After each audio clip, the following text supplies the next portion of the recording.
Bon, me revoilà. Je suis de retour dehors, je fais un break et j'en profite pour vous partager quelque chose que j'ai partagé avec les membres du Cercle C'est Lancé. Je me suis dit que c'était super important de le partager plus largement parce que c'est crucial, parce que c'est indispensable.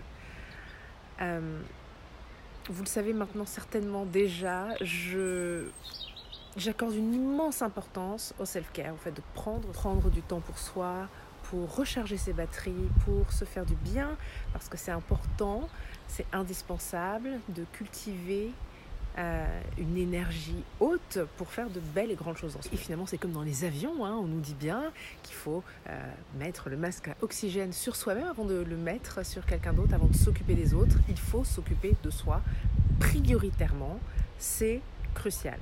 Ok, partons de là. On sait qu'il y a certaines choses qui nous font du bien, qui nous sont même indispensables. Et on va plus ou moins arriver à les caser dans notre emploi du temps qui est très souvent chargé en fonction de nos obligations, nos responsabilités, nos engagements, etc. Et on va se concentrer là-dessus. C'est-à-dire que parfois, on va dire j'ai du mal à faire cette chose. Ça peut être n'importe quoi, ça peut être du sport, ça peut être... peu importe. J'ai du mal à faire cette chose qui me fait pourtant du bien, qui est pourtant indispensable. Il faut que je priorise à nouveau et que je la mette dans mon emploi du temps. Et le truc, c'est que certes, c'est important de se focaliser là-dessus. Certes, c'est important de faire de la place pour ces petites choses qu'on connaît par cœur, qu'on sait qui nous font du bien et qu'on peut faire facilement. Okay. Mais j'aimerais vous inviter à creuser un petit peu plus pour mettre le doigt sur ces choses qui sont un poil moins accessibles, auxquelles vous ne pensez même pas la plupart du temps. C'est même pas que vous ne trouvez pas le temps de le faire, c'est que vous n'y pensez même pas la plupart du temps. Et pourtant vous savez. Pour moi, c'est passer du temps dehors, y compris quand il ne fait pas un grand ciel bleu et un grand soleil et qu'il ne fait pas chaud.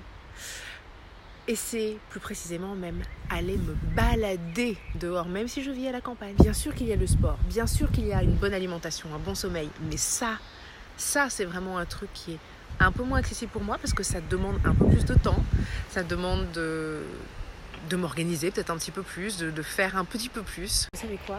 En fait, ces choses-là, comme pour moi, aller me balader dans la nature régulièrement, eh bien ce sont ces choses-là qui sont les moins accessibles, auxquelles on ne pense jamais parce que c'est un peu plus compliqué que le reste. Ce sont les choses qui vont avoir le plus d'impact. Alors peut-être que pour cette semaine, et pour la semaine suivante, et le mois à venir, ça pourrait être ça, votre mission principale, d'identifier ces choses auxquelles vous ne pensez même pas les trois quarts du temps, parce qu'il y a d'autres choses que vous pourriez faire.